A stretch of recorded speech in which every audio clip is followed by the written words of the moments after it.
Do you think that the American people are understanding your message? But also, in terms of that infiltration, the Belt Road Initiative, can you explain to everyone what the Belt Road Initiative, and this wasn't on my paperwork, but I think it's really important for everyone to know. Can you explain what the Communist Chinese Party is doing all over the world? Are they understanding your message? I think so, and I think a lot of people in this country are awakening to the threat of the Chinese Communist Party, and I think that's pretty much one of the very few things that both left and right, because this country is very divided at this moment, but I think this is very common ground for people from all across the political spectrum who have come to the realization that our biggest enemy is our own failed policy toward the Communist China. So when we're talking about the threat and the migrants crossing the open border in southern states, let's not blame those people who are crossing the state. Let's blame on our own failed policy. We need to fix our own policy issue so that we're not going to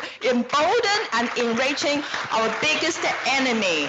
I want to comment on your question about the Belt and Road Initiative. As we know that everybody has been paying attention to the military crisis in Middle East. Guess what? Israel is one of those many countries who have signed on the Belt and Road Initiative. Italy, Middle East, Africa. Exactly, and many countries in Europe. So that initiative is actually called the Global Colonization Project. And the CCP is infiltrating the railroads, the ports, and everything so that they want to control the entire world. They have an ambition not just to take down America. They want to take down the entire free world by destroying our way of life. And another important thing, infiltrating everything. Infiltrating, and about the media. I don't see any mainstream media coming to cover this event because they have been bought and owned and paid for by the CCP. That's right. You see LeBron James not standing for our national anthem, but if it was the Chinese national anthem, because he's bought and paid for it, he'd be standing right up. Yes, and Hollywood, we're talking about in the Hollywood celebrities, and they've been censoring the film, and CCP owned AMC. I mean, the CCP owned the Smithfield, meat processing. I mean, 90% of our pharmaceutical precursors are dependent on CCP supply chain. So we are dependent on our enemy for our life-saving, crucial,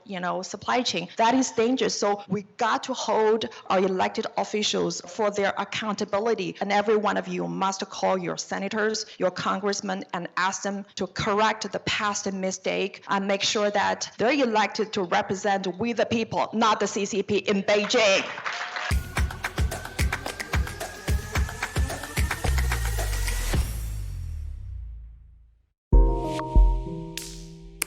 Thank you.